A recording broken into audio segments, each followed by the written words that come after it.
அகோரிகளை பற்றி சொல்ல வேண்டும் என்றால் அவங்க கொலை பண்ணாங்கன்னா கேஸ் கிடையாது தெரியுமா உங்களுக்கு? அவங்கள யாராவது தொந்தரவு பண்ணாங்கன்னா அவங்க கொன்றலாம். அகோரிகள் என்றாலே என்னன்னா ரொம்ப கொடூரமான முறையில் நீங்க நினைத்து கூட எல்லாருக்கும் இந்த மனித கறி சாப்பிட்றது இந்த மாதிரியான நார்மல் விஷயங்கள் தான் தெரியும். இதோட இன்னும் கொடூரமான மனித கறி சாப்பிட்றதே நார்மலான விஷயமாயிடுச்சு. இல்லை, அது ரொம்ப நார்மல் தான். இறைவனை அடைவதற்கு இன்னொரு மாபெரும் வழி இருக்கு. நீங்க நினைத்து கூட பார்க்க முடியாத அளவுக்கு கொடூரமா இருக்கும் அது. இப்போ நார்மலா குண்டலினி ஆற்றல ஏத்துறதுக்கு மூச்சு பயிற்சியில் ஏற்றுவோம், ஜீவகாருண்யத்தில் ஏற்றுவோம். அவங்க என்ன பண்ணுவாங்கன்னா பிறந்த குழந்தை இறந்த அந்த இடத்துல போய், ஏன்னா அந்த இடத்துல தனஞ்சயு வாயும் மண்டையோட்ட பிசுக்கிட்டு வெளியில வரும். அந்த நேரத்தில் உட்கார்ந்தோம்னா நம்ம குண்டலினி எழுன்னு சொல்லி பிறந்த குழந்தையோட அந்த மாதிரியான இடத்துல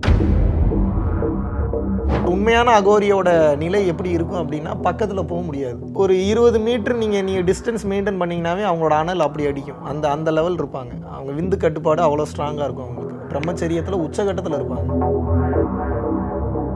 நீங்கள் இமயமலையில் உட்காந்து தவம் பண்ணுங்க அப்படின்னா ஒரு வாரம் 2 வாரம்னாலும் ஒட்டு துணி இல்லாமல் அப்படியே உட்காந்து தவம் பண்ண முடியும். சனாதன தர்மத்தில் அது ஒரு அற்புதமான ஒரு மேட்ரு. கீழே போகாம விந்துவை எவன் ஒருத்தன் கட்டுப்பாடோட மேலே ஏற்றி கொண்டு வந்து இங்கே கொண்டு வந்து நிறுத்திடுறானோ 12 இயர்ஸ் ஆகும் இதுக்கு. அதனால் அது சாதாரண மேட்டரே கிடையாது. ஒன்ஸ் இங்கே வந்தாச்சுன்னா பாடியோட கோர் டெம்பரேச்சர் மாறிடும். நெருப்பில் போட்டிங்கனாலும் எந்திரிச்சு வந்துடும். தண்ணியில் மூழ்கினாலும் கரைஞ்சு போய் மறுபடியும் எந்த இடத்துல வேணாலும் காட்சி கொடுப்பான். உன் மனைவி கூட ஒரு நாள் இருக்கணும்னு ஆசையா இருக்கு, எனக்கு கூட்டி கொடுன்னு கேட்ட சிவனடியாருக்கு தன்னுடைய மனைவியை கூட்டி கொடுத்த ஒருத்தர் இருக்கிறார். அவர் ஒரு அரசனா இருந்தாரு. அதுக்கப்புறம் அவர் மெய் சிலிர்த்து போனாரு. காமநிலையோட உச்சத்துல தான் இறைவனை அடைய முடியும் அப்படின்னு சொல்லியிருந்தீங்க. நீங்க அதை தப்பா புரிஞ்சுக்கிட்டீங்க. அது நான் ரொம்ப கிளியரா பேசுகிறேன். காமநிலையிலும் இறைவனை அடையலாம். ஆக மொத்தம் என்னன்னா எதையுமே பிரிச்சு பார்க்காதீங்கன்றேன். ஏங்க நான் என்ன கேட்குறேன், செடிகள்னு தனியாக ஒரு பேர் வைக்கிறீங்க, மரம்னு ஒரு பேர் வைக்கிறீங்க, விலங்குன்னு ஒரு பேர் வைக்கிறீங்க, மனிதன்னு ஒரு பேர் வைக்கிறீங்க. இது எல்லாம் ஒன்றோடு ஒன்று தொடர்பு இல்லாமல் இருக்கா? ஒரு உணவு சங்கிலியில் எல்லாமே ஆட் ஆகி தான் இருக்குது. எக்கோசிஸ்டத்தில் எதை எடுத்துட்டிங்கனாலும் பாதிப்பு, பெரிய பாதிப்பு என்பது வருகிறது. நம்ம அறிவு நிலைக்கு தெரியல, ஒன்னோட ஒன்று கனெக்ட் ஆகிருக்கு. இந்த பல்பு நானும் கனெக்ட் ஆகிருக்கு, அந்த கேமராவும் நானும் கனெக்ட் ஆகிருக்கும். எல்லாருமே சொல்கிறேன், எல்லாருமே கனெக்ட் ஆகிருக்கும். இப்படி இருக்கும்போது எப்படி நம்ம இயற்கையை விட்டு நம்ம தள்ளி நிற்கிறோம்னு நம்ம எப்படி சொல்ல முடியும்? நம்ம எப்படி பிரித்து பார்க்க முடியும்? நல்லது எது, கெட்டது எது?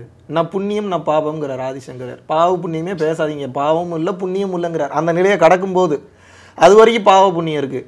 அதுக்கப்புறம் என்ன சொல்கிறார்? இரவும் இல்லை பகலும் இல்லை, நீயும் இல்லை நானும் இல்லை, ஆணும் இல்லை பெண்ணும் இல்லை, எதுவும் இல்லைங்கிறாரு. அப்படின்னா என்ன? நிர்மலம் நிர்குணம்ங்கிறாரு. இங்கே ஒன்றும் இல்லை, ஆனால் இருக்கிற மாதிரி தெரியுது.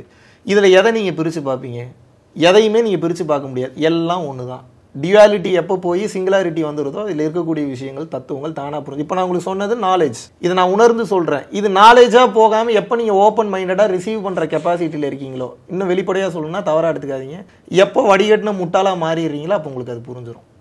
வெரி ஃப்ராங்க்லி சேயிங், உங்கள் அறிவு வேலை செய்கிற வரைக்கும் அதை உங்களால் பார்க்க முடியாது, உணர முடியாது. எப்போ சரணாகதி நிலையில் நான் ஒன்றுமே இல்லை, நான் ஒரு டஸ்ட்டு கூட கிடையாது அப்படின்ற மனநிலையில் எப்போ உங்கள் மைண்ட் செட்டு போகுதோ அப்போ தான் ஓடிட்டு இருக்கக்கூடிய ஃப்ரீக்குவன்சி கம்மியாகி சரணாகதி நிலை எப்போ வருது மனிதர்கள்? நீங்கள் ப்ராக்டிஸ் பண்ணும்போது தான் வரும். எப்போ உங்கள் முயற்சிகளெல்லாம் கைவிடுறீங்களோ அப்போ தான் அது வரும். அது வரைக்கும் வராது. அந்த அறிவு வெளிப்பட முயற்சி பண்ணுச்சுனாவே மாட்டிக்கிட்டீங்கன்னு அர்த்தம். அந்த இடத்துல மாட்டிக்கிட்டீங்க இந்த சென்ஸ், நான் அறிவில் அடுத்தடுத்த கட்டம் போவீங்க. உண்மையான மெய்யறிவை உங்களால் பெற முடியாது. இப்போது நீங்கள் காஷிக்கெலாம் அதிகமாக போயிட்டுருக்கீங்க அப்படிங்கிறதுனால நான் நிறைய வீடியோஸ்லாம் பார்த்துட்டு போனீங்க. காஷியில் இருந்தது, நிறைய அகோரிகளை மீட் பண்ணது, அதெல்லாம். இப்போ தமிழ்நாட்டில் பயங்கர ஒரு வாரமாக பயங்கர ட்ரெண்டிங்கில் போயிட்டுருக்கு. என்னன்னா, நான் தான் அகோரி, என்னால் பேய்களோட பேச முடியும், உங்களுடைய இறப்பை பார்த்த உடனே கணிக்க முடியும் அப்படிங்கிறதெல்லாம் நிறைய விஷயங்கள் போயிட்டுருக்கு. நிறைய சாமியார்கள் திடீர்னு கொதித்து எழுந்துட்டுருக்காங்க. ஸோ நீங்கள் அதை எப்படி பார்க்குறீங்க? உங்களுடைய பார்வை எப்படி இருக்குது? தமிழ்நாடு என்ன மாதிரியான போக்கு போய்கிட்டு இருக்கு இங்கே? இறைவன் அவருக்கு பரிபூர்ண அருளாசிகளை வழங்கட்டும். அடுத்த கேள்விக்கு போகலாமா? ஏன் நம்ம அதை ஸ்கிப் பண்ணுறோம்? அந்த நம்ம யாரை பற்றி பேசி என்ன பண்ண போகிறோம்? இல்லை, நீங்கள் பார்த்த அகோரிகள்லாம் எப்படி இருந்தாங்க காஷியில்? நல்ல அகோரிகள், நல்ல நிலையில் இருந்த அகோரிகள், ஆற்றல் மிக்க அகோரிகள், அருமையான அகோரிகள். வேற என்ன டவுட் இருக்கு? அகோரிகள்னா யார் பொதுவாக? ஓகே, நான் அந்த கேள்வியை ஸ்கிப் பண்ணிடுறேன். அகோரிகள்னா யாருன்னு நான் இந்த கேள்விக்கு ஸ்ட்ரைட்டாக வந்துடுறேன். ஓகே. இறைவனை அடைவதற்கு நமக்கு தெரிஞ்சதெல்லாம் சாதுன்ற பாதை மட்டும்தான். அமைதி நிலையில் இறைவனை அடைவது மட்டும்தான் ஒரு வழி இருக்குது. இறைவனை அடைவதற்கு இன்னொரு மாபெரும் வழி இருக்குது. நீங்கள் நினைத்து கூட பார்க்க முடியாத அளவுக்கு கொடூரமாக இருக்கும் அது. அப்படின்னா எப்படி அப்படின்னா, இப்போ நார்மலாக குண்டலினி ஆற்றலில் ஏற்றுறதுக்கு மூச்சு பயிற்சியில் ஏற்றுவோம், ஜீவகாருண்யத்தில் ஏற்றுவோம். அவங்க என்ன பண்ணுவாங்கன்னா பிறந்த குழந்தை இறந்த அந்த இடத்துல போய் உட்காந்து மெடிடேட் பண்ணுவாங்க. ஏன்னா அந்த இடத்துல தனஞ்சயு வாயும் மண்டையோட்ட பிசுக்கிட்டு வெளியில் வரும். அந்த நேரத்தில் உட்காந்தோம்னா நம்ம குண்டலினி எழுன்னு சொல்லி பிறந்த குழந்தையோட அந்த மாதிரியான இடத்துல உட்காந்து யாகம் தவம் பண்ணுவாங்க, தியானம்லாம் பண்ணுவாங்க. இன்னும் அகோரிகளை பற்றி சொல்ல வேண்டும் என்றால் அவங்க கொலை பண்ணாங்கன்னா கேஸ் கிடையாது தெரியுமா உங்களுக்கு? ஏன் அப்படின்னா ஆதிசங்கரர் அந்த டைமில் இருந்தவர் மாபெரும் ஞானத்தின் உச்சகட்டம், சாதாரண ஒரு மனிதரே கிடையாது. இந்த துறவரத்தை சீரமைத்து இது இந்தியா ஃபுல்லாக கொண்டு வந்தவர் ஆதிசங்கரர் தான். ஸோ ஆதிசங்கரர் வந்து இந்த ஆன்மீகத்தில் இருக்கிறவங்களுக்கு பாதுகாப்பு கொண்டு வரணும்னு முடிவு பண்ணாங்க. ஸோ நிறைய ஆன்மீகத்தில் நிறைய வகைகள் இருக்குது. சிங்கெல்லாம் வந்து பார்த்தீங்கன்னா வால் வச்சுருப்பாங்க. தீட்சை வாங்கிட்டாங்க அப்படின்னா அந்த வால் கையிலே இருக்கும். அவங்கள யாராவது தொந்தரவு பண்ணாங்கன்னா அவங்க கொண்டுடலாம், அவங்க மேலே கேஸ் கிடையாது. அந்த மாதிரி சிங்கப்பூரில் அதே மாதிரி பண்ணணும்னு நினச்சாங்க. அங்கேருந்து லீ குவான் யூ ஐயா நீங்கள் வால்லாம் வச்சிருக்கக்கூடாதுன்னு சொல்லி வாங்கிட்டாரு. பட் இந்த இந்தியாவில் இன்னும் அந்த மாதிரியான நடைமுறைகள் இருக்குது. அகோரிகள் என்றாலே என்னென்னா ரொம்ப கொடூரமான முறையில் இன்னும் நான் ரொம்ப வெளிப்படையாக ஒரு சில விஷயத்த சொல்ல முடியாது. நீங்கள் நினைத்து கூட எல்லாருக்கும் இந்த மனித கறி சாப்பிட்றது இந்த மாதிரியான நார்மல் விஷயங்கள் தான் தெரியும். இதோட இன்னும் கொடூரமான மனித கறி சாப்பிட்றதே நார்மலான விஷயம் ஆயிடுச்சு. இல்லை, அது ரொம்ப நார்மல் தான் அவங்களுக்கு. நமக்கு அது அபூர்வம் தான், அவங்களுக்கு அது ரொம்ப நார்மலான விஷயம். அதை கடந்த நிலையில் அவங்க சடங்குகள், சம்பிரதாயங்கள், வழிபாடு முறைகள் ரொம்ப கொடூரமாக இருக்கும். சாப்பிட்றதுல ஒரு மேட்ரே கிடையாது. வேற மாதிரியான ஒரு நிலையில் இருக்கிறவங்களுக்கு தான் அந்த மாதிரி கொடுப்பாங்க. அவங்களை எதுக்கு ஆதிசங்கரர் நியமிச்சார் அப்படின்னா, அந்த சாதுக்களாக இருக்கிறவங்கள வந்து மற்றவங்க வழிப்பறி பண்ணுறவங்க, திருடுறவங்க, சமூகத்தில் வந்து டார்ச்சர் பண்ணிடக்கூடாதுன்றதுக்காக பாதுகாப்புக்காக ஏற்படுத்தின அந்த அகோரி கூட்டம் இன்னும் வந்து அவங்களுக்கு பாதுகாப்பாக வந்து இருந்துட்டு வராங்க. இன்னும் நார்த் சைடில் நிறையா இருக்குது. நம்ம ஹரித்வார் கும்பமேளாலாம் போனீங்கன்னா நீங்கள் பார்க்கலாம். அத்தனை அகோரிகள் வந்து பார்த்தீங்கன்னா நிறையா. இப்போ அகோரிகளில் டூப்ளிகேட் அகோரிகள் வந்து காசியிலே நம்மளால் வந்து பார்க்க முடியுது. வெறும் பணத்துக்காக மட்டும் அகோரின்ற பேரில் இருப்பாங்க. பட் உண்மையான அகோரியோட நிலை எப்படி இருக்கும் அப்படின்னா, பக்கத்தில் போக முடியாது. ஒரு 10லேருந்து ஒரு 20 மீட்டர் நீங்கள் டிஸ்டன்ஸ் மெயின்டைன் பண்ணிங்கனாவே அவங்களோட அனல் அப்படி அடிக்கும்.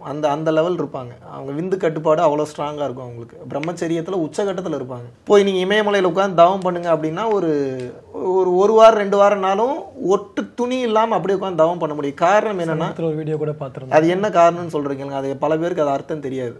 அது நம்ம சனாதன தர்மத்தில் அது ஒரு அற்புதமான ஒரு மேட்ரு. நம்மளுடைய இப்போ ஹிந்துத்துவான்னு கொண்டு வந்திருக்காங்க. அதுக்கு முன்னாடி சைவம் வைணவம்னு இருந்த காலத்திலேயே நம்ம பதஞ்சலி இருந்த காலத்துலேருந்து மூச்சு பயிற்சிகள் இருக்குது. விந்துவை அதிகமாக கீழே விட்டுட்டிங்கன்னா உலகம் மேலே ஏறிடுச்சுன்னா ஞானம். கீழே போகாமல் விந்துவை எவன் ஒருத்தன் கட்டுப்பாடோட மேலே ஏற்றி கொண்டு வந்து இங்கே கொண்டு வந்து நிறுத்திடுறானோ 12 இயர்ஸ் ஆகும் இதுக்கு. அதனால் அது சாதாரண மேட்ரே கிடையாது, பெரிய விஷயம் அது. ஒன்ஸ் இங்கே வந்தாச்சுன்னா பாடியோட கோர் டெம்பரேச்சர் மாறிடும். அவன் மனித நிலையில் இருக்க மாட்டான், மனித ரூபத்தில் இருப்பான், பட் மனித நிலையில் இருக்க மாட்டான். அவனை எதுவுமே பாதிக்காது. நெருப்பில் போட்டிங்கனாலும் எந்திரிச்சு வந்துடுவான். தண்ணியில் மூழ்கினாலும் கரைஞ்சு போய் மறுபடியும் எந்த இடத்துல வேணாலும் காட்சி கொடுப்பான். குண்டலினி பரிபூர்ணம் அவனுக்கு அடைந்து விட்டதுன்னு அர்த்தம். அந்த நிலையில் இருக்கிறவங்க தான் அந்த அளவுக்கு தியானம் யோகம்லாம் பண்ண முடியலாம். அந்த மாதிரியான அகோரிகளை நீங்கள் மீட் பண்ணிருக்கீங்க? நிறைய பேரை பார்த்துருக்கேன். இமயமலை போனால் நீங்கள் கூட பார்க்கலாம். கேதார், பத்ரிநாத் சைடோ இல்லை ஜம்மு காஷ்மீர் சைடு போனீங்கன்னாவே நிறைய பேர் உங்களால். இல்லை, இப்போ நாங்கள் பார்க்குறதுக்கும் நீங்கள் பார்க்குறதுக்கும் நிறைய வித்தியாசம் இருக்குல்ல. நாங்கள் பார்த்தா ஜஸ்ட் ஓகே, அவங்க பண்ணுறதுலாம் என்னாலே பண்ண முடியாதுங்க, வெளிப்படையாகவே சொல்கிறேன். ஏன்னா அவங்களுடைய ட்ராவல் கம்ப்ளீட்டாக வேறு. அது நம்ம நினச்சி கூட பார்க்க முடியாது. நம்ம இல்லறத்தில் இருந்து கொண்டே எப்படி இறைவன் அடையலாம்னு சொல்லிட்டு நம்ம பேசிகிட்டு இருக்கோம். ஸோ துறவரத்தை பற்றி இப்போ நம்ம பேசவே இல்லை. இல்லற ஞானிகளை உருவாக்குவது தான் பரம்பொருள் யோகம் மற்றும் பரம்பொருள் ஃபவுண்டேஷனோட வேலை. அந்த வகையில் பார்க்கும்போது அது நம்ம கம்ப்ளீட்டாக வேறு கான்ட்ராஸ்டில் இருக்குது. அதை பற்றி டிஸ்கஸ் பண்ணி பிரயோஜனம் இல்லைன்றோம். இப்போது நீங்கள் சொன்னீங்க இல்லையா, அவங்களாம் நம்ம வந்து பார்க்கவே முடியாது, இங்கே நார்த்லலாம் அதிகமாக இருக்காங்க அப்படிங்கிறது. இப்போ தமிழ்நாட்டில் அந்த மாதிரியான ஒரு கல்ச்சர் வளர்ந்துகிட்டே இருக்குது. இது தமிழ்நாட்டு மக்களுக்கு நல்லதா? என்ன மாதிரி கல்ச்சர்? இப்போது ஒரே ஆன்மீகம் அதிகமாக தலையெடுக்கிற அந்த கல்ச்சர் வந்து நான் தான் சாமின்னு சொல்லிட்டு எல்லாரும் வளர்ந்துட்டு இருக்காங்க இல்லையா? சரி, நீங்கள் என்ன ஆன்மீகம்னா நீங்கள் என்ன நினைக்கிறீங்க?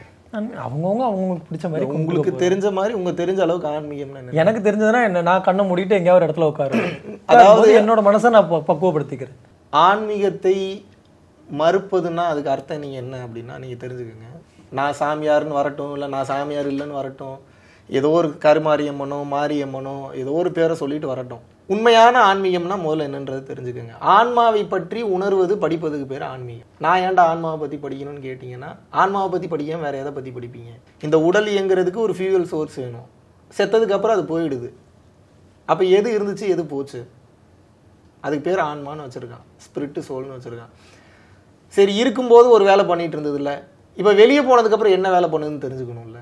அப்போ வெளியே என்ன நடக்குது, உள்ளே என்ன நடக்குது, இதுக்கு பேர் தான் ஆன்மீகம். ஆன்மாவை பற்றி படிக்கும் கல்விக்கு பேர் திருச்சிற்றம்பல கல்வி. இன்னும் தூய தமிழில் சொல்லணும்னா மெய்யியல். மெய்யியல்னா இது மட்டும்தான் மெய், வேறு எதுவுமே மெய்யியல்னு அர்த்தம். ஸோ அந்த மெய்யியலை பற்றி தெரிந்து கொள்ள வேண்டும் என்றால் ஆன்மீகம் என்பது மிக மிக அவசியம். நம்ம நீ இப்போ பேசும்போது வந்து இல்லறம் கலந்த அந்த ஞானிகளை உருவாக்கணும், அதுக்கான ஒரு முயற்சியை தான் நாங்கள் எடுத்துகிட்டு இருக்கோம் அப்படின்னு சொன்னீங்க, பரம்பொருள் ஃபவுண்டேஷன். ஸோ உங்களுடைய எதிர்காலம் எப்படி, இல்லறம் சார்ந்து இருக்குமா இல்லை இறைவன்கிட்ட ஒப்படைச்சிட்டேன், இறைவன் என்ன வழிகாட்டுகிறாரோ அந்த நேரத்தில் என்ன முடிவு பண்ணுறாரோ, ஓகே கல்யாணம் பண்ணணுமா பண்ணிப்பேன், இல்லை கல்யாணம் வேணாம் இப்படியே பயணம் பண்ணுன்றாரு, அப்படியே பயணம் பண்ணுவேன். இறைவன்கிட்ட அந்த பொறுப்பை விட்டாச்சு. இல்லை எல்லாமே இறைவன்கிட்ட ஒப்படைச்சிட்டோம்னா நம்ம என்ன, நம்மளோட பங்கு என்ன, நம்ம என்ன பண்ண போகிறோம் அப்படிங்கிறது நின்று வேடிக்கை பார்க்குறதா, நமக்கு என்ன வேலை, ஒரு வேலையும் இல்லையே. முழுதுமாக சரணாகதி அடைஞ்சிட்டிங்கன்னா உங்களுக்கு என்ன வேலை? மகாவிஷ்ணு அவர்கள் வந்து இறைவன்கிட்ட எனக்கு அதை கூடியதை கூட கேட்டதில்லை எப்போவுமே. நான் அது கேட்டு ஒரு 6-7 வருஷம் இருக்கும், அதுக்கப்புறம் எதுவுமே கேட்கறது இல்லை. அதுக்கப்புறம் கேட்குறது ஃபுல்லாகவே சரணாகதி ஆயாச்சு. சரணாகதினா முதல்ல என்னன்னு தெரிஞ்சுக்கங்க ப்ரோ, அதுவே உங்களுக்கு ஒரு குழப்பம் இருக்கும். சொல்லுங்க. உடல் சரணாகதி நிலை அடைவதற்கு பேர் சரணாகதி இல்லை, மனம் சரணாகதி அடைய வேண்டும். சிந்தனையை சிவன்பால் வைன்னு சொல்லுவாங்க. எந்த செயல் செய்தாலும் இருள் சேர் இரு வினையும் சேரா இறைவன் பொருள் சேர் புகழ் புரிந்தார் மாட்டு. இருவினையும் சேராது. எப்போது இருவினையும் சேராது? நல்வினை தீவினை என்ற இருவினை எப்போ சேராது? இறைவன் பெயரை சொல்லி சொல்லி இறைவனை சரணாகதி அடைந்து உன் மனம் ஒவ்வொரு செயலையும் செய்யும் போது அதுக்கு பாவமும் இல்லை புண்ணியமும் இல்லை, நிர்மலம் நிர்குணம். ஸோ சரணாகதி என்பது இறைவன்கிட்ட மனதால் வந்து அடைஞ்சிட்டேன், உடலில் எனக்கு கொடுக்கப்பட்ட நித்திய கடமைகளை செய்து கொண்டிருக்கிறேன். பல பேருக்கு இதுலேயே ஒரு குழப்பம் இருக்குது. சரணாகதினா வேலை வெட்டியே செய்யாமல் வீட்டில் சும்மா இருக்கிறதுன்னு நினைக்கிறேன். அப்படி இல்லை, கொடுக்கப்பட்ட கடமைகளை அதீத வில்பவரோட, அதீத இறை சக்தியோட, முழு நம்பிக்கையோட, இறை அனுகிரகத்தோடு செஞ்சு முடிக்கிறதுக்கு பேர் தான் சரணாகதி. இந்த வாழ்க்கை வந்து இறைவன்கிட்ட சரணாகதி, மனதளவில் சரணாகதி அடைகிறோம் அப்படிங்கிற மாதிரி சொல்கிறீங்க. இந்த வாழ்க்கை வந்து ஒரு பகட்டான, நம்மளை சுற்றி 4 பேர் எப்போவுமே இருந்துக்கிட்டு நம்ம எங்கே போனாலும் வந்து ஒரு நம்ம ஆடம்பரமான கார்களில் பெரிய பெரிய அறைகளில் நம்ம தங்கிட்டு நம்ம எப்படியே இருந்துட்டு நம்ம இறைவனை அடைய முடியும்னு நினைக்கிறேன். 200%. நான் ஒரு கேள்வி கேட்பேன், பதில் சொல்லுங்கள் சார். ஓகே, நீங்கள் கேட்ட கேள்வி நல்லது, மக்களுடைய கேள்வியாக தான் பார்க்குறேன். இப்போ நீங்கள் சொன்னீங்களா ஆடம்பரமாக பகட்டா, ஆடம்பரமாக இருக்கக்கூடிய, நீங்கள் டைரெக்டாக என்ன தான் மீன் பண்ணி கேட்குறீங்க, பட் பரவாயில்ல, உங்களுக்கு பதில் சொல்ல வேண்டிய கட்டாயத்தில் இருக்கேன். இப்போ ஆடம்பரமாக பகட்டா இருக்கக்கூடிய அரசர்களில், ஆடம்பரமாக பகட்டா இருக்கக்கூடிய அதிகாரிகளில், ஆடம்பரமாக பகட்டா வாழ்ந்த மனிதரில் ஒருத்தன் கூட மோட்ச முக்திக்கு போயிருக்கவே மாட்டானா? போயிருப்பாங்க நிச்சயம். சரி, அவ்வளோதான், நீங்கள் கேட்ட கேள்வி பதில் கிடச்சிருச்சு. இது ஏன் உங்களுக்கு அப்படி தெரியுதுன்னா, ஆன்மீகம்னா பணம் வசூல் பண்ணக்கூடாதுன்னு சொல்கிறாங்க. பணம் இல்லாமல் எந்த கோவில் இருக்குது? பணம் உண்டியல் இல்லாமல் எந்த கோவில் இருக்குது? ஆன்மீகவாதின்னு சொல்லித்தர வர்றதுனால உங்களுக்கு ஈஸியாக போச்சு, டைரெக்டாக 1 to 1 ஈஸியாக கேள்வி கேட்டுடலாம். ஒரு இந்து அறநிலையத்துறையவோ இல்லை அந்த கோவிலினுடைய நிர்வாகிகளோ நம்மளால் கேள்வி அவ்வளோ சீக்கிரம் போய் கேட்க முடியாது. ஏன் கேட்க முடியாது? பணம் இல்லாமல் என்ன செய்ய முடியும், என்ன பண்ண முடியும்? ஏன்னா காதற்ற ஊசியும் வராதுகான்னு கடைவெளிக்கேன்னு பட்டணத்தார் சொல்றாரு. சரி, எதுவுமே நம்ம கூட வரப்போறது இல்லை. அப்ப ஏன் நமக்கு இந்த பகட்டுன்றதே இங்கே விஷயமே இல்லை பிரதர். நீங்கள் ஒரு விஷயத்த சொல்லணும் அப்படின்னா இன்னைக்கு நீங்கள் ஒரு பொசிஷனில் இருந்துட்டு சொன்னால் தான் கேட்பானுங்க. நீங்கள் முதல்ல அதை தெரிஞ்சுக்கோங்க. மனிதர்கள், இன்று இருக்கக்கூடிய மனிதர்கள், நான் உயர்ந்த கட்ட நிலையான மௌனத்தை அடைந்து விட்டேன், நான் இதுக்கப்புறம் யாருக்கிட்டையும் பேசாமல் என்னால் இருக்க முடியுன்றது இங்கே மேட்டரே இல்லை. இப்போ தான் உணர்ந்தது போக, தான் உணர்ந்ததை இந்த உலகத்துக்கு சொல்ல வரணும் அப்படின்னா யூ ஷுட் பி இந்த பொசிஷன். ஜெயிச்சிட்டேன்னு சொன்னால் கேட்க மாட்டாங்க, ஜெயிச்சவன் சொன்னால் தான் கேட்பாங்க. உள் வளர்ச்சியில் ஜெயிக்கிறதுனா ஆழ்ந்த அமைதி தான். பட் ஆப்போசிட்டில் இருக்கவங்களுக்கு புரிய மாட்டேங்குது. இந்த பக்கம் வந்து என்னால் அதிகமாக இழுக்க முடியல. மக்களுக்கு அப்போ என்ன நம்ம காட்ட வேண்டியது இருக்குது?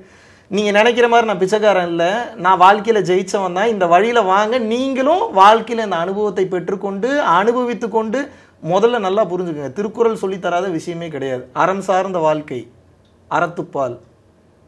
2வது, அறம் சார்ந்த வாழ்க்கையில் நீ ஈட்டக்கூடிய செல்வம், பொருட்பால். திருவள்ளுவர் பொருளை பற்றி ரொம்ப தெளிவாக பேசியிருக்கிறார். அருள் இல்லாருக்கு அவ்வுலகம் இல்லை, பொருள் இல்லாருக்கு இவ்வுலகம் இல்லாகி யாங்கு. அருளுலகத்தையும் பொருளுலகத்தையும் போட்டு கன்ஃபியூஸ் பண்ணிக்க கூடாது. பொருள் உலகத்தில் முதல்ல ஒருத்தன் முக்தி நிலைக்கு போகணுன்னா அனுபவிக்காமல் அவனால் அந்த இடத்துக்கு போக முடியாது. அப்படி இல்லாட்டினா தானாக உணரக்கூடிய அந்த சுய ஞானம் என்பது வேண்டியது. 2 குருவினுடைய அனுகிரகம் இல்லாமல் நடப்பாது. ஸோ அறம் சார்ந்த வாழ்க்கை, அறம் சார்ந்த வாழ்க்கையின் மூலமாக நீ சேர்க்கக்கூடிய பொருள், அறம் சார்ந்த வாழ்க்கையின் மூலமாக நீ சேர்க்கக்கூடிய பொருளை கடந்து நீ அனுபவிக்கக்கூடிய இன்பம், இன்பத்துப்பால். ஸோ அறம் சார்ந்து வாழ்ந்து அதில் பொருள் ஈட்டி உனக்கு வச்சுக்கிட்டு மற்றவனுக்கு நீ வந்து அதை தான தர்மம் செய்து அதுக்கப்புறம் இன்பத்தை, காமத்தை, அதையும் எழுதுறாரு. காமத்துப்பால் இருந்தது, இப்போதான் இன்பத்துப்பால் மாற்றிட்டாங்க. அதையும் கடந்ததுக்கு அப்புறம் தான் வீடு பேரு, அதுக்கப்புறம் தான் மோட்சம் முக்தி. இங்கே என்ன குழப்பம் ஆகி போச்சு அப்படின்னா, ரமணர் மாதிரியே வாழ்ந்துடணும்னு நினைக்கிறாங்க, அப்படியே கரைஞ்சு போயிடணும், வள்ளலார் மாதிரியே அப்படியே கரைஞ்சு போயிடணும்னு நினைக்கிறாங்க. எத்தனை பேர் வள்ளலார்? தப்பு இல்லை அது. எல்லாராலும் அந்த நிலையை உடனே நிச்சயமாக அடைய முடியாது. அவரவர் செய்த கர்ம வினைகளை பொறுத்து அவரவர்களுக்கு பிறப்பு என்பது கொடுக்கப்பட்டிருக்கு. எல்லாரும் அந்த நிலைக்கு போகணும். பட் இதே ஜென்மத்தில் போக முடியுமான்றது கேள்விதான். ஸோ அந்த முயற்சியில், தொடர்ந்த நன்முயற்சியில் வந்து ஈடுபட்டு வர வேண்டும் என்று வந்து சொல்றாங்க. ஸோ நம்ம நினைக்கிற மாதிரி அந்த நிலையை அடைந்தே தீர வேண்டும் என்ற வேகத்தில் நம்ம போனோம்னாலே நிச்சயமாக அடைய முடியுமா என்பது சந்தேகம் தான். ஏன்னா எத்தனை பேர் இன்னைக்கு அதே தைரியத்தோடு டிராவல் பண்றாங்க, பாதியில் நிப்பாட்டிடுறாங்க, முறைகள் மாறிடுறாங்க, பயிற்சிகளை நிப்பாட்டிடுறாங்க, ஜீவகாருண்யத்தை கம்மி பண்ணிடுறாங்க, இறைவன் மேலே நம்பிக்கை போயிடுது. இறைவன் மேலே நம்பிக்கை போனோடனே ஃபாலோ பண்ணணுன்ற எண்ணம் வர மாட்டேங்குது. அப்போ எத்தனை பேர் ஸ்ட்ராங்காக நிற்கிறாங்களோ அவர்களுக்கு தான் அந்த எட்டாத கனி என்பது கிடைக்கிறது. எதுவுமே தவறு இல்லை பிரதர்.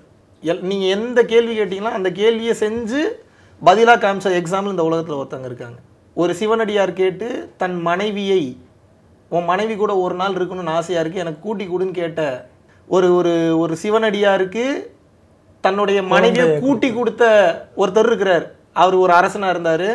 அதுக்கப்புறம் அவர் மெய் சிலிர்த்து போனார். யாருன்னு வந்து பார்த்தா சிவபெருமான் தான் குழந்தையா வரல. சிவபெருமான் தான் அந்த சிவனடியாரை வந்து சோதனை வச்சிருக்கிறார். நீ கடைசியில் இதுலேயும் ஜெயிச்சிட்டடான்னு சொல்லி அவர் பேர் வந்து இயற்பகை நாயனார். இப்போ நம்ம வரலாறு இப்போ என்ன சொல்லுது, இது என்ன சரின்னு சொல்லுதா தப்புன்னு சொல்லுதா, இதை நம்ம தவறாக எடுத்துக்கூடாது. அவர் என்ன இன்டென்சிட்டியில் இருந்தார், அவருடைய கர்ம வினைகள் எப்படி இருந்தது, அவர் அந்த செயலை செய்யும்போது அவர் மனசில் சுத்த ஞானம் இருந்ததா, இல்லை வஞ்சனை எண்ணம் இருந்ததா, இல்லை வேற ஏதாவது எதிர்பார்ப்பு இருந்தால் இத்தனையும் கால்குலேட் பண்ணி தான் சிவபெருமான் அந்த முக்தியை வந்து ஒவ்வொருத்தருக்கு கொடுக்குறாரு. நிறைய கதைகள் இருக்குது இந்த மாதிரி. கதைகள் இந்த சென்ஸ் நமது புராணங்கள் சொல்லக்கூடிய சாதித்து காண்பித்தவர்களே சொல்கிறேன். 63 நாயன்மாரில் ஒரு நாயன்மார் இயற்பகை நாயனார்ன்றவர். இந்த மாதிரி நிறைய விஷயங்கள் இருக்குது. நீங்கள் என்ன கேள்வி கேட்டிங்கன்னா அந்த வழியில் இறைவனை போய் அடைஞ்சிருப்பாங்க. இப்போ விஷயம் ஒன்றே ஒன்று தான். பெரும்பான்மையான மக்களுக்கு இதை கொண்டு போய் சேர்க்கணும்னு நினைக்கிறேன். பெரும்பான்மையான மக்களுக்கு இன்றைக்கி எது பெருசாக தெரியுதுன்னா பணம், காசு, பேரு, புகழ், வசதி மட்டும்தான் பெருசாக தெரியுது. அப்போ நான் என்ன சொல்கிறேன்னா, வள்ளலார் சொன்ன மாதிரி முதலில் சொல்லி திருத்துவேன், கேட்கலன்னா கெஞ்சி திருத்துவேன், அப்பயும் கேட்கலன்னா பிடித்த பொருள் ஏதாவது கொடுத்து திருத்துவேன், அப்படியும் கேட்கலன்னா அடித்து திருத்துவேன், அப்படியும் கேட்கலன்னா மீதி அடுத்த ஜென்மம் எடுத்து வந்தால் திருத்துவேன், ஆனால் திருத்துவேங்கிறார். நம்ம வள்ளலார் அளவுக்கு திருத்துறமோ இல்லையோ, முடிஞ்ச அளவுக்கு மனிதர்களுக்கு இது என்ன ஈஸி தானே. யோகத்தில் பணம் காசெல்லாம் ஒரு மேட்ரே இல்லை. என்ன கேட்டிங்களோ அது கிடைக்கும். எப்படி கேட்கணுன்றதுக்கு டெக்னிக் இருக்குது. அதான் யோக பயிற்சி. முதல்ல அதை அனுபவிங்க, எல்லாம் கிடச்சிருச்சுல, இப்போ ட்ராவல் பண்ணுங்கள். நல்ல விஷயம் தானே. அதுக்கு முதல்ல அவங்க எதிர்பார்க்குறாங்கல்ல, சரி இது கிடைக்குமான்றதுக்கு என்ன அத்தாட்சி இருக்குது, ஓன்ட்ட இருக்கா முதல்ல. ஆமாம் இருக்குது, சந்தோஷமாக தான் இருக்கேன், வா, gates are always open for you, take Diksha, just do the practice. இல்லை எனக்கு தீட்சா எடுக்கிறதுக்கு பணமே கட்ட முடியலையா, ஃப்ரீ கிளாஸ் அட்டன் பண்ணி, இல்லை உன்னை முகத்திலேயே பார்க்க விருப்பம் இல்லைன்ற, நீ என்ன பண்ணுற அப்படின்னு பதில் சொல்கிறாங்களா, ஓகே பரம்பொருள் ஃபவுண்டேஷன் விளக்கு தியானம் டைப் பண்ணுங்கள். 30 நிமிஷத்துக்கு ரொம்ப சூப்பராக விளக்கு தியானம் எப்படி பண்ணுறதுன்றது போட்டிருக்கேன். மிக மிக சக்தி வாய்ந்த பயிற்சி. அதை பண்ணிங்கனாவே மோட்ச முக்திக்கு போயிருங்க. வேறு என்ன பண்ணணும்? நான் இப்போது நீங்கள் பேசும்போது ஒரு வார்த்தை சொல்லிட்டு இருந்தீங்க, அதாவது எக்ஸ்ப்ளனேஷன், விளக்கம் கொடுத்தா இவங்க வந்து பார்க்குறாங்க, வந்து நம்புகிறாங்க, ஓகே இது ஏதோ ஒரு மேஜிக் நடக்குது, ஸோ அதை இது பண்ணுறோம் அப்படின்னு சொல்லிட்டு. மகாவிஷ்ணு ஏன் எந்த ஒரு சித்து வேலைகளும் செய்கிறதில்ல? மகாவிஷ்ணுக்கு சித்து வேலைகள் தெரியாது. இப்போ நீங்க சொல்லும்போது சொல்லிட்டு இருந்தீங்கல்ல, அந்த மாதிரியான வேலைகள் பண்ணும்போது தானே ஈஸியா லைக் பண்றாங்க. சரி, நம்ம என்னென்னமோ நம்ம சொல்லி ஒரு எல்லாரையும் வந்து நம்ம தெரியாது ப்ரோ, நிச்சயமா தெரியாது, தெரிஞ்சா பண்ண மாட்டேன். அது தெரிஞ்சு என்ன பண்ண போறேன் தெரியல, எனக்கு தெரியாதுன்னு தான் சொல்ல முடியும். ஓகே, வேற என்ன மாதிரியான விஷயங்கள் ஏதாவது தீட்சைக்கு வர்றவங்ககிட்ட நீங்க என்ன சொல்றீங்க? சும்மா ஜாலியா பேசிட்டு இருக்கோம் ப்ரோ. ஜாலியா பேசிட்டு இருக்கவங்க எப்படி கண்ணீர் விட்டு அழுது உருண்டு பரவாங்க தெரியல, கொஞ்சம் ரொம்ப ஜாலியா உண்மையா பேசிடுறோம் போல, அதனால மேபி இருக்கலாம்னு நினைக்கிறேன். ஸோ எனக்கு இன்னொரு கொஸ்டின் என்னன்னா, மகாவிஷ்ணு அடுத்து என்னவா இருப்பார்? நீங்கள் ஏற்கனவே வந்து என்கிட்ட சொல்லியிருக்கீங்க இந்த நிமிஷத்தை பற்றி மட்டும்தான் பேசணும், அதே தான் இதுக்கும் பதில். வேற ஏதாவது பிளான், திட்டம் அது எதுவுமே இல்லையா? எதுவுமே இல்லைங்க. பயணம் செய்து கொண்டிருக்கிறேன். அற்புதமாக இருக்கிறது, ஆனந்தமாக இருக்கிறது, இறையருள் பரிபூர்ணமாக இருக்கிறது. இல்லை இப்போ அடுத்த வாரம் மலேசியா பிளான், அதுக்கு அடுத்து சிங்கப்பூர் பிளான், இந்த மாதிரிலாம் நிறைய அடுத்தடுத்து பிளான் வச்சிருக்கேன் ப்ரோ. அது நம்மளோட ஒர்க்கு ப்ரோ. அது இறைவன் வந்து அதை கடமையை செய்ய சொல்கிறாரு, செய்கிறேன். அது எனக்கு எந்தெந்த டேட் என்னென்னு கேட்டால் தெரியாது. என்னோட செக்ரட்டரி ஃபோன் பண்ணிங்கன்னா இந்தந்த டேட் இது, அது ஒரு நாளைக்கு முன்னாடி தான் சொல்லுவாங்க. அது வரைக்கும் எனக்கு கூப்பிடாதீங்கன்றுவேன். நான் மெடிடேட் பண்ணிகிட்டு இருப்பேன், சாப்பிட்டு தூங்கிட்டு இருப்பேன், சில நேரத்தில் ஜீவ சமாதி போயிடுவேன். நாளையை பற்றிய கேள்வி இல்லை. நம்ம டீம் நம்மளை மெயின்டைன் பண்ணிக்கிறாங்க. அதை நம்ம அடுத்தடுத்த நாளுக்கு உண்டான அதுக்கு முன்னாடி நாள் தெரிந்து கொண்டு பயணம் செய்யும். சரி, நிறைய ஸ்டேட்டுக்கும் சரி நிறைய கண்ட்ரீஸ்க்கும் சரி ட்ராவல் ஆகிட்டு இருக்கீங்க. தமிழ்நாட்டில் இருக்கக்கூடிய மக்களுக்கும் வெளிநாடுகளில் நீங்கள் பார்க்கக்கூடிய மக்களுக்கும் என்ன வித்தியாசம்? அவங்க ஆன்மீகத்தில் எந்த அளவுக்கு இதோட இருக்கு? நம்ம தமிழ்நாட்டு மக்களோட அவங்களுக்கு தேடல் ரொம்ப ரொம்ப ரொம்ப ஜாஸ்தி இருக்குது. நீங்கள் நினைக்கிற மாதிரிலாம் இல்லை. மலேசியா, சிங்கப்பூர்லாம் ஃபயர். தமிழ்நாட்டில் இருக்கிறவங்க நல்லவங்க தான், நான் யாரையும் கெட்டவங்கன்னு சொல்ல வரல. அந்த உத்வேகம், வைராகியம் வந்து மலேசியன் பீப்புளுக்கு ரொம்ப ரொம்ப ஜாஸ்தி. இதை நான் மலேசியாலையும் சொல்லியிருக்கேன், சம் டைரக்ட் கிளாஸஸ்லையுமே சொல்லியிருக்கேன். சிங்கப்பூர் மக்களுக்குமே அந்த வேகம் என்பது ஜாஸ்தி இருக்கிறது. அது மட்டும் இல்லாமல் ஒரு விஷயத்த சொன்னால் அது கரெக்டாக செஞ்சு முடிக்கணுன்ற அந்த வைராகியம் அவர்களுக்கு ரொம்ப ரொம்ப ஜாஸ்தி. நம்ம இப்போ அவங்களும் தமிழர்கள் தான், வெளிநாட்டில் இருக்கக்கூடிய தமிழர்கள். நம்ம தமிழ்நாட்டில் இருக்கிறவங்களுக்கு நிறைய ஆன்மீக பூமின்றதுனால, இந்த வழிபாடு முறைகள்லாம் நிறைய இருக்கிறதுனால ஞானத்துக்கு வர்றதுக்கு கொஞ்சம் யோசிக்கிறாங்க. பட் ஒன்ஸ் உள்ளே வந்துட்டாங்கன்னா சரியாக புரிஞ்சுக்கிட்டவங்க இதில் பயணம் பண்ணுறாங்க, நம்பிக்கையோட பயணம் பண்ணுறாங்க. நிறைய கேள்விகளுக்கு வந்து ரொம்ப ரொம்ப சாஃப்டாக அப்படியே அழகாக பேசுகிறீங்க. நான் ஒரு 30 வயசில் வந்து இவ்வளோ ஒரு தெளிவான பேச்சு அப்படிங்கிறது வந்து ரொம்ப மெய்சில் இருக்க வைக்குது. நேரத்துக்கு நன்றி. குருவின் அருள் மிக்க நன்றி. நீங்களும் எல்லா வளமும் நலமும் பெற்று வாழ வேண்டுகிறேன். குருவே சரணம். நன்றி.